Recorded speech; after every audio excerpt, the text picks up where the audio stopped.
이제 오늘 우리에게 주신 하나님 말씀을 함께 나누겠습니다. 오늘은 이사야서 4장 1절부터 6절까지 말씀 함께 보겠습니다. 제4장. 그날에 7 여자가 한 남자를 붙잡고 말하기를, 우리가 우리 떡을 먹으며 우리 옷을 입으리니 다만 당신의 이름으로 우리를 부르게 하여 우리가 수치를 면하게 하라. 그날에 여호와의 싹이 아름답고 영화로울 것이요 그 땅의 소사는 이스라엘의 피난한 자를 위하여 영화롭고 아름다울 것이며, 시온에 남아있는 자, 예루살렘에 머물러 있는 자, 곧 예루살렘 안에 생존한 자 중 기록된 모든 사람은 거룩하다 칭함을 얻으리니, 이는 주께서 심판하는 영과 소멸하는 영으로 시온의 딸들의 더러움을 씻기시며 예루살렘의 피를 그 중에서 청결하게 하실 때가 됨이라. 여호와께서 거하시는 온 시온산과 모든 지폐 위에 낮이면 구름과 연기, 밤이면 화염의 빛을 만드시고 그 모든 영광 위에 덮개를 두시며, 또 초막이 있어서 낮에는 더위를 피하는 그늘을 지으며 또 풍우를 피하여 숨는 곳이 되리라.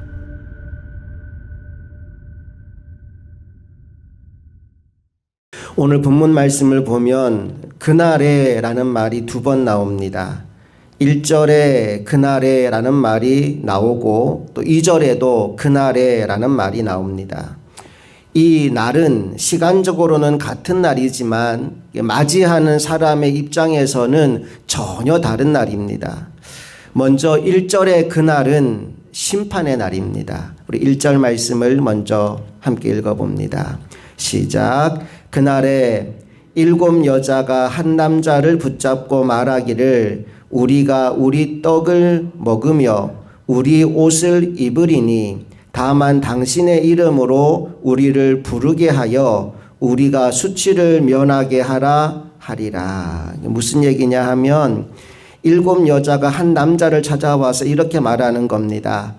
원래 결혼할 때 남자가 지참금을 줘야 되거든요. 지참금 우리 필요 없다고, 아무것도 안 줘도 된다고, 우리가 먹을 것도 챙겨 먹고 입을 것도 다 챙겨 입을 거니까 결혼할 때 아무것도 안 줘도 괜찮다고, 그냥 당신 아내라는 이름만 얻게 해달라고, 우리가 결혼도 못하고 죽는 수치스러운 여자가 되고 싶지 않으니까 당신 아내만 되게 해달라고, 그래서 우리의 수치를 면하게 해달라고 요청하는 날이 올 거다라는 얘기를 하는 겁니다.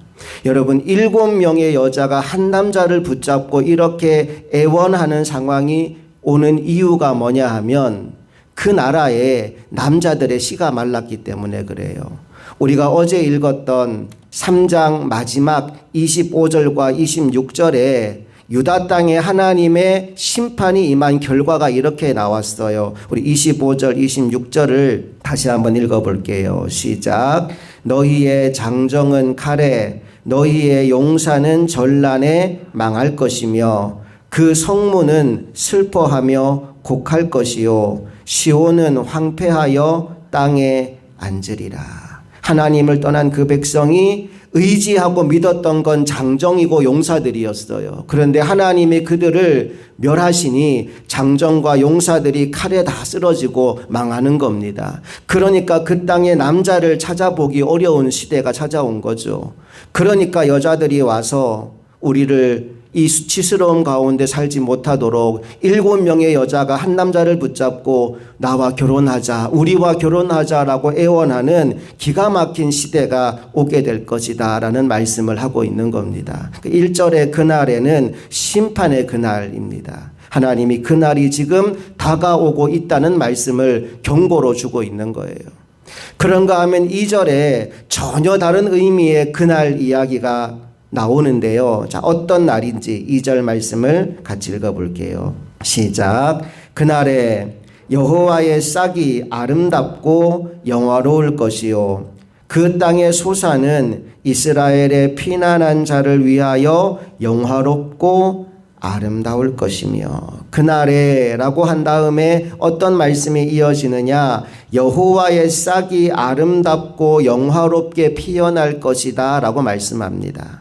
황폐한 땅에 희망의 싹이 돋아나게 될 것이다 라고 얘기하는 거죠. 3절도 볼까요? 시작. 시온에 남아있는 자, 예루살렘에 머물러 있는 자, 곧 예루살렘 안에 생존한 자 중 기록된 모든 사람은 거룩하다 칭함을 얻으리니. 남아있는 자, 머물러 있는 자, 생존한 자, 이런 말들이 이어집니다.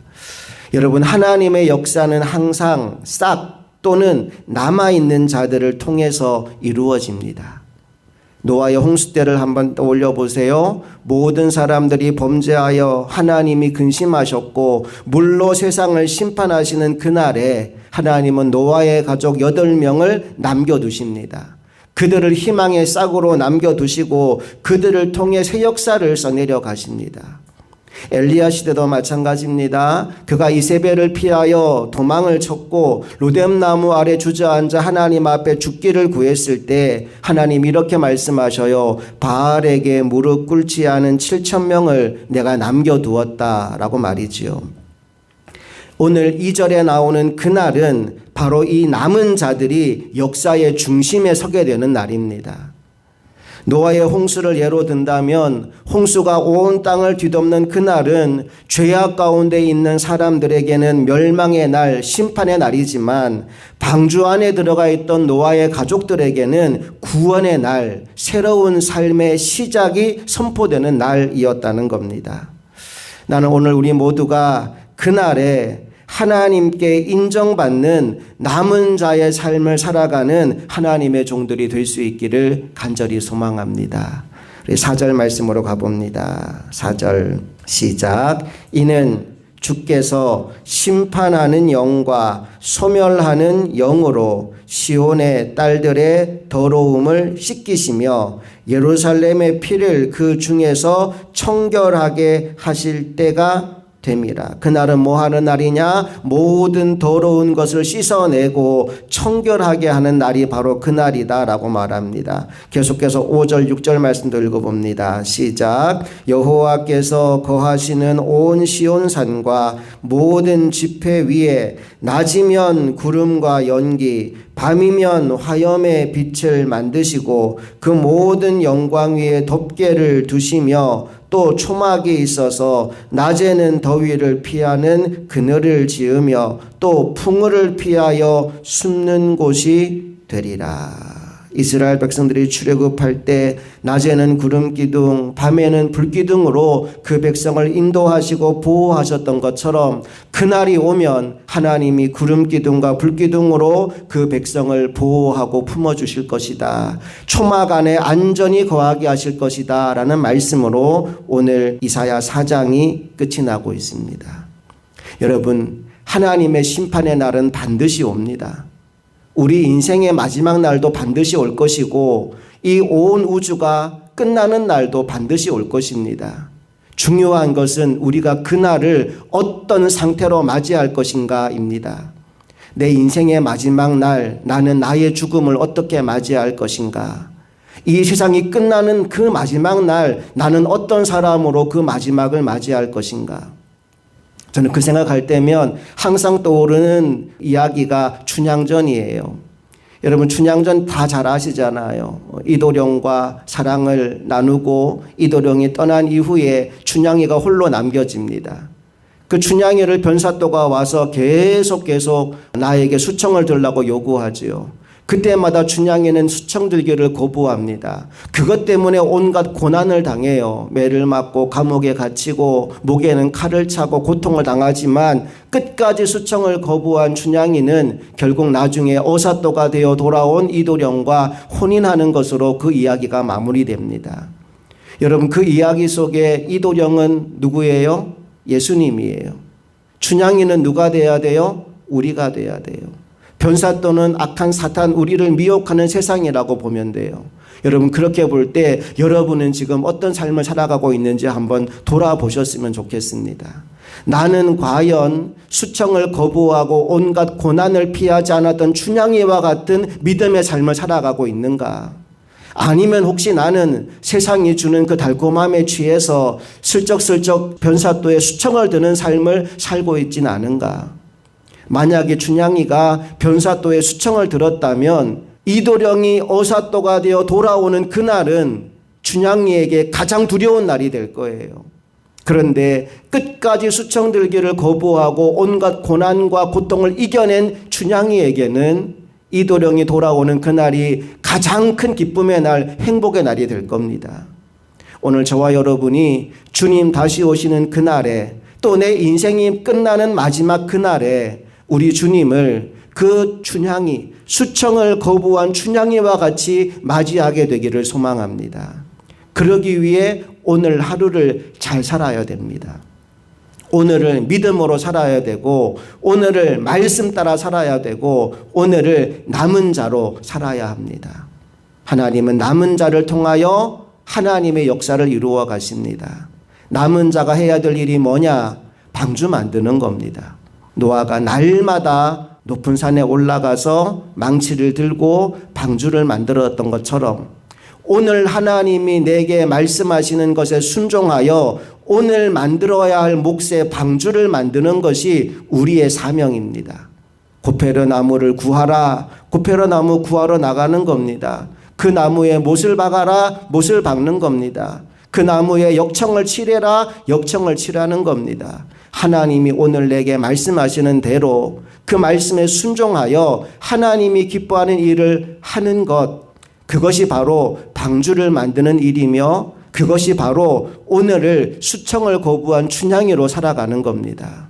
저와 여러분이 그렇게 우리에게 선물로 주신 하루하루를 믿음으로 잘 살아서 주님 다시 오시는 그 마지막 그날에 영광의 주님을 기쁨으로 맞이하는 하나님의 종들이 다 되실 수 있기를 주님 이름으로 축복합니다.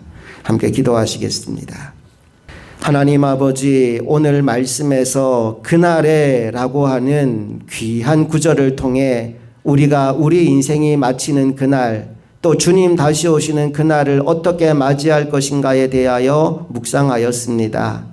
그날을 절망 가운데, 고통 가운데, 심판의 날, 멸망의 날로 맞이할 사람들이 있는 반면에 그날을 구원의 날, 생명의 날, 역사의 주인공으로 우뚝 서는 날로 맞이하는 사람도 있다고 오늘 성경은 말씀하였습니다.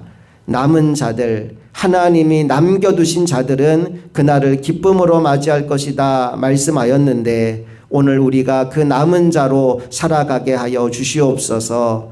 바알에게 무릎 꿇지 않은 7,000명과 같이 가장 어둡고 암울한 그 시대에도 하나님을 바라보며 믿음으로 나아가는 하나님의 종들 되게 하여 주셔서 우리의 기도를 통해, 우리의 예배를 통해, 우리의 삶을 통해 하나님이 영광 받으시는 그 자리에 날마다 서는 하나님의 종들 되게 하여 주시옵소서. 이 하루의 삶도 주님께 온전히 맡겨드리며 우리 주 예수 그리스도의 이름으로 기도합니다.